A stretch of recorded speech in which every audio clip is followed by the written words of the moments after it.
ደውያ ወረዳ ላይ የሸኔ ግሩፕ ታጣቂዎች ተደራጅተው ከተማዋን ለማጥቃት ህዝቡን ለማሸበር ተመሳሳይ ድርጊት ለመፈጸም ተልኳቸውን ለመፈጸም ያደረጉት ሙከራ አለ። ይሄ ታጣቂውን ቡድን መሪ ከመግደል ጀምሮ ሌሎችም በርካታ መሳሪያዎችና እንዲሁም ደግሞ ተጠርጣሪዎች አብረው በተኩስ የነበሩ የተያዙ አሉ። ዓላማቸው ከዚህ አዲስ አበባ ከተፈጸመው ድርጊት ጋር በተያያዘ ተልኮ የተሰጣቸው መሆኑን አረጋግጠናል። ዋናው የቡድናቸው መሪም በተደረገ የተኩስ ልውውጥ ተመቷል። የጸጥታ ኃይል አንድ ፖሊስ አባል የቆሰላለ እንዲሁም በዚያው በተመሳሳይ ቀን ምሽት ላይ ባቲ ከተማ ላይ ሆቴል ላይ ይዝናኑ በነበሩ ሰዎች ላይ ንጹሃን ዜጎች ላይ ቦምብ በመወርወር 5 ሰዎችን አቁስለዋል። ሰዎች በመልካም ጤንነት ላይ ነው ያሉ። ነገር ግን ዓላማው ከዚሁ ከአዲስ አበባ ጋር የተያዘ ጉዳይ እንደሆነ አረጋግጠናል። ተጠርጣሪዎችን በሁሉም አካባቢ ይዘን አስፈላጊውን እርምጃ ወስደናል። ለውጡን የማይቀበሉ ኃይሎች እና ለውጡ የመጣባቸው ኃይሎች እነዚህን ድርጊቶች እንደሚፈጽሙ በተለያየ ጊዜ ሲዝቱ እንደነበሩ ይታወቃል። አርቲስቱን ታርጌት ያድርጉ እንጂ ዋና ሁኔታቸው አዲስ አበባ ከተማ ላይ ጀምረን አዲስ አበባ ከተማ ላይ እንጨርሳለን ያሉትን ያመጽ ድግስ እና ስልጣን ባቋራጭ መያዝ ሁኔታዎችን ለማስፈጸም ያደረጉት እንደሆነ እንገነዘባለን። እነዚህ ኃይሎች በተለያየ ጊዜ በሰው ህይወት ላይ እና በንብረት ላይ በርካታ ጥፋቶች ሲያደርሱ ነበር። አሁንም ተመሳሳይ ድርጊቶችን ከዚህም በበለጠ ሁኔታ ጥፋት ማድረስ ብቻ ሳይሆን የመንግስትን ስልጣንም በኃይል ለመቆጣጠር ያደረጉት ሴራ መሆኑ የተጋለጠበት ሁኔታ አለ። እጅግ በተደጋጋሚ እነዚህ አይነት ጉዳዮች የሚሰሩ ሰዎች ዋናው ታርጌት የሆኑ ሰዎች በዚህ ለውጥ ተጠቃሚ የሆኑ ከዚህ በፊት አሸባሪ ይባሉ የነበሩ አሁን ደግሞ ጊዜ ሰጧቸው ጊዜ ሰጠን ብለው ይሄን ለውጥ እኛንን ያመጣን ብለው መንግስትን የሚገዳደሩና ራሳቸው እንደ መንግስት የሚቆጥሩ እና ሌሎችም እንዲሁ ከዚህ አፈንግጠው የወጡ ከብልጽግና ፓርቲ ከኢህአዴግ ሪፎርም አፈንግጠው የወጡ አካላትም ተጨምረውበት በተጠና ሁኔታ እየተደረገ ያለ ሴራ እንደነበረ በተደጋጋሚ አስገንዝበናል። በተደጋጋሚ የሚታወቅ ነገር ነው። እነዚህ ጉዳዮች በየጊዜውም ቢሆን ህግና ስርዓት ስናስከብር ከዚህ በኋላ መንግስት የሸረሪት ድሩ ላይ ብቻ ሳይሆን ሸረሪቷ ላይም ትኩረት አድርጎ እንደሚሰራ በዚህ አጋጣሚ ማረጋገጥ ፈልጋለሁ። ምን ጊዜም ቢሆን የሸረሪት ድር ሸረሪት እስካለ ድረስ በየቦታው መተብተው አይቀርም። ዋናው ሸረሪቷ ስለሆነ የሸረሪት ድሩን የምትሰራው ሸረሪቷ ላይ ትኩረት አድርጎ ምርመራውን በደንብ አጠናክሮ የህግና ስርዓት ማስከበሩን እንዲሰራ ከፌደራል መንግስት ጎን የክልላችን መንግስት እንደሚቆምና የክልሉ መንግስት በየትኛውም አካባቢ ህግና ስርዓት ለማስከበር የሚደረጉ ጥረቶችን በራሳችን በክልላችን የምናስፈጽም ይሆናል። ይህን አሳዛኝ ሁኔታና ወደ ከፋ ጥፋት እያመራ የነበረውን አገራዊ ቀውስ ለማክሸፍና ለመመከት ከፍተኛ ሚና የተጫወተውን ህዝባችንን፣ ሰራዊታችንን፣ ፖሊስንና በየደረጃ ያለው አካላትን ማመስገን እና አክብሮቴን እኔም ለመግለጽ እወዳለሁ። እጅግ ትልቅ ኃላፊነት ተወጥተዋልና በአሁኑ ሰዓት ኢትዮጵያውያን በዚህ መድረክ እጅግ በጣም ወሳኝ የሆኑ ምዕራፍ ላይ ይገኛሉ። ዘላቂ ጥቅማችንና ክብራችንን ለማስጠበቅ ያዝናቸው መሰረታዊ ጉዞዎች አሉ።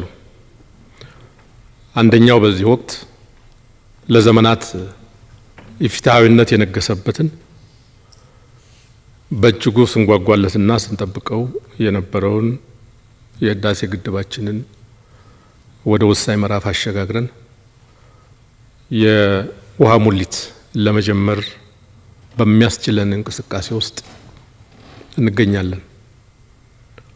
ኢትዮጵያውያን በዚህ ሰዓት ከዳር እስከ ዳር ለዚህ ግድብ ወሳኝ ሚናቸው እንደተጫወቱት በዚህ ወቅትም ባንድ ልብና ባንድ ድምጽ ተሰማርተን ከየትኛውም አቅጣጫ የሚመጣን ተጽዕኖ ለዘመናት የነገሰን ኢፍትሐዊነት አሁንም ለማስቀጠል የሚንቀሳቀሱ ኃይሎችን ለመመከትና ያሰበነው ዳር እስኪደርስ መረባረብ ነበረብን። እጅግ የሚበዛው ህዝባችን በዚህ መስመር ላይ ይገኛል። ነገር ግን የህዝብን በመከፋፈል የስልጣን ምንጭ ብሔርን ከብሔር በማጋጨት የስልጣን መወጣጫ ምንጭ አድርገው የሚያስቡ ኃይሎች ወደ ስልጣን ለመውጣት ምናልባት ይሄ ካልተሳካ አገርን ለማጥፋት እጅግ ጨካኝና በክህደት በተሞላ ሰልፍና ስምሪት ላይ የሚገኙ ኃይሎች አሉና በዚህ ደረጃ ባንድ በምንሰለፍበት እንዲህ አይነት ውስጣችንን ለመከፋፈል በደሃ ደም ላይ ለመጫወትና ይህን እኩይ ዓላማ ለማሳካት የሚደረገው እሳቤና ተግባር እጅግ አሳዛኝና አሁንም ቢሆን ከመሰረቱ ሊቀለበስ የሚገባው ነው። ይህ ጉዳይ የአገር ሉዓላዊነትና የህዝብ ደህንነት ጉዳይ ነው። በዚህ ደረጃ ለአንድም ቅንጣት ቢሆን መፍቀድ አይገባም። ወደ ኋላ መመለስም ከቶንም አይቻልም። በለውጡ መንገድ የተለያዩ አስተሳሰቦች፣ ስሜቶች በሰላማዊ ሁኔታ ሰላምንና ዲሞክራሲን እየገነባን እንጓዛለን በሚል የተጓዝንበት ሂደት አለ።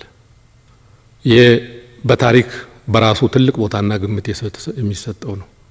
ነገር ግን ይህንን ሰፊ ምህዳር ለጥፋት በሁለት ስለት በመጫወት የሚደረገው ጉዞ እጅግ ጨካኝነት የተሞላበትና ብሔርን ከብሔር ህዝብን ከህዝብ አጋጭቶ መወጣጣት ስለሆነ ለእንዲህ አይነት እኩይ ተግባር ካሁን በኋላ በምንም መልኩ ቦታ መስጠት አይገባም።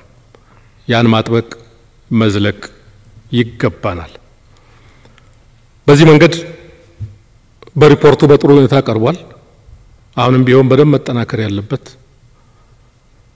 የያዝነው የለውጥ መንገድ ዘላቂ እንዲሆን ክብራችንን አስጠብቀን ወደምናስበው ከፍታ ለመጓዝ ህዝባችን ይዘን ጠንክረን እንጓዛለን።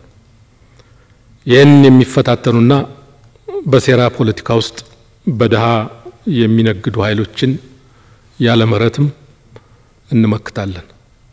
ለዚህ መከታ ዋናው መሳሪያ ፍትህ የህግ ተጠያቂነት ነው። እዚህ ላይ ሸርተት ያልን ጊዜ መቆሚያ የሌለው አገርን ሉዓላዊነትን ለሁሉም በር የሚከፍት ድውይ አገር ደካማ ሆነን እንድንቆም ያደርገናል። ድሆች ትልቅ ዋስትናቸውን ያጣሉ።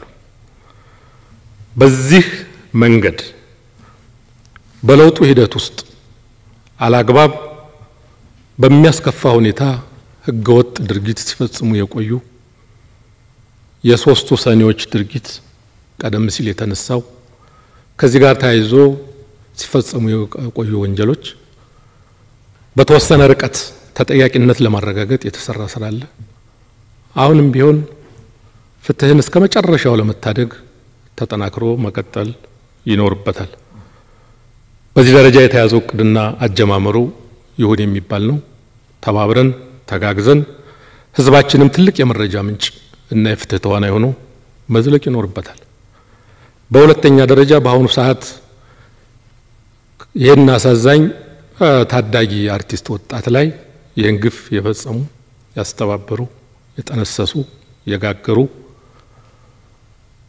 በሁለተኛ ደረጃ ከሱ ማግስት የታሰበውን የጥፋት ዘመቻ በማቀጣጠል በተለያዩ አካባቢዎች ቀደም ሲል በተቀረበው ሪፖርት ህይወታቸውን ያጡ ድሆች ሳያስቡት በቤታቸው እጅግ በሚያሳዝን ሁኔታ አሟሟታቸው ከፍቶ አሳዛኝ ድርጊት የተፈጸመባቸው አሉ።